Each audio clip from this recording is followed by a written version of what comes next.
Ahlus sunnah ya menerima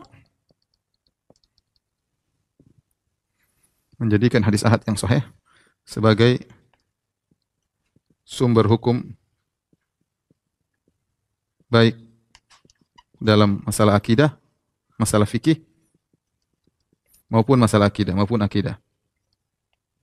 Karena sama-sama dari Nabi SAW. Ahlul bid'ah ya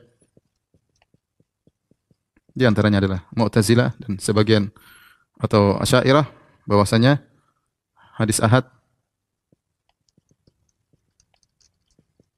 hanya untuk masalah fikih, tidak bisa untuk akidah.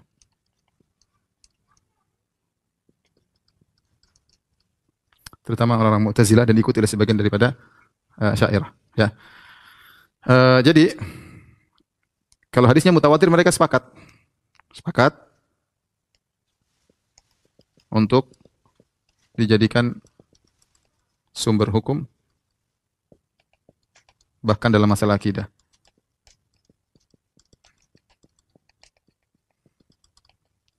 Teorinya seperti ini teori. Saya bilang ini teori. Teorinya demikian. Ini sepakat ini, teorinya demikian. Prakteknya banyak hadis-hadis akidah yang mutawatir namun dianggap tidak tetap aja ditolak ya. Prakteknya ya.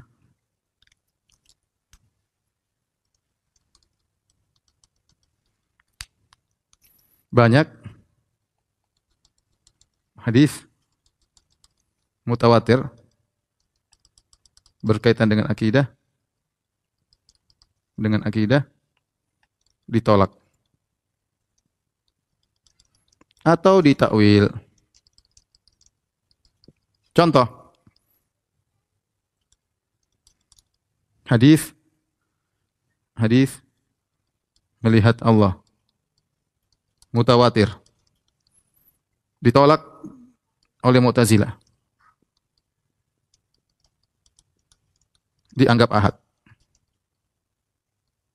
Ini karena kejahilan seperti disampaikan oleh Al-Qadhi Abdul Jabbar dalam kitabnya Syarah Al-Usul Al-Khamsah.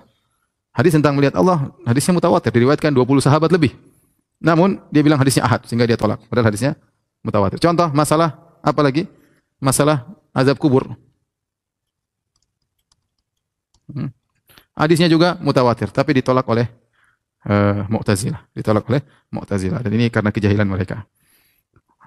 Contoh lagi hadis mutawatir, misalnya hadis nuzul ilahi. Itu Allah turun pada sepertiga malam yang terakhir di langit dunia. Hadisnya mutawatir, nanti akan kita sebutkan. Hadisnya mutawatir. Tetapi ditolak oleh Mu'tazilah, oleh Asy'ariyah ditakwil, ya. Ya.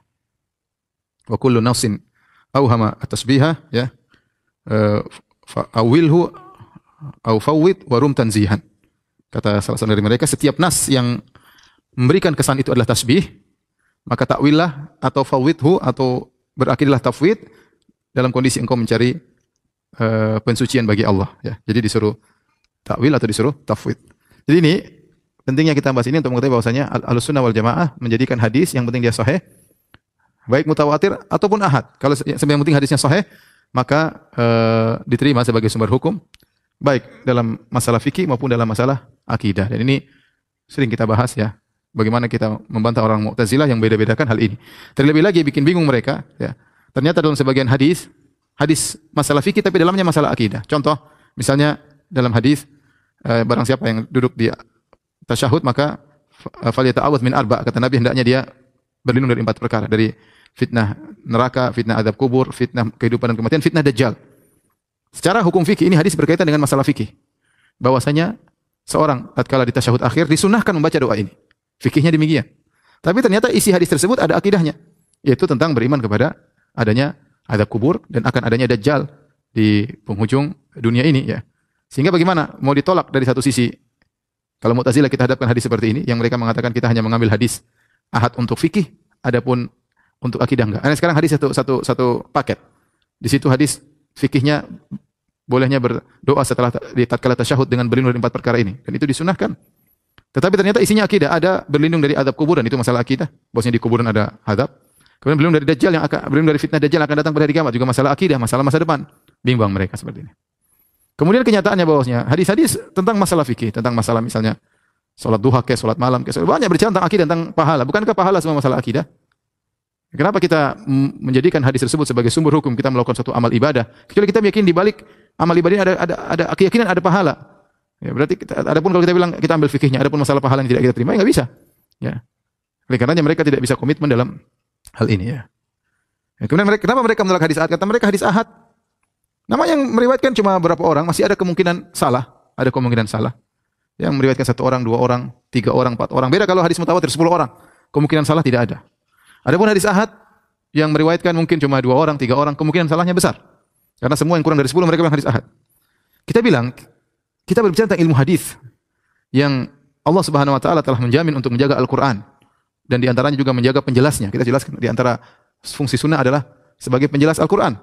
Inna nahnu nazzalna dzikra wa inna lahu lahafizun. Kami telah turunkan Al-Qur'an dan kami yang menjaga Al-Qur'an tersebut. Di antaranya menjaga Al-Qur'an dan menjaga penjelasannya. Ini konsekuensi yang sangat logis. Kalau Allah juga menjaga lafalnya, penjelasannya tidak dijaga, percuma Allah turunkan Al-Qur'an kalau penjelasannya tidak dijaga.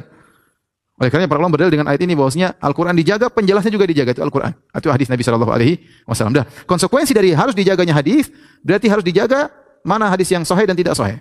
Konsekuensi dari hal tersebut untuk menjaga hadis sahih maka timbullah para ulama ahli hadis yang mereka bisa meneliti mana hadis yang sahih, mana hadis yang dhaif, mana yang perawinya jujur dan mana perawinya yang tidak jujur, mana perawinya yang thiqah dan mana perawinya yang dhaif.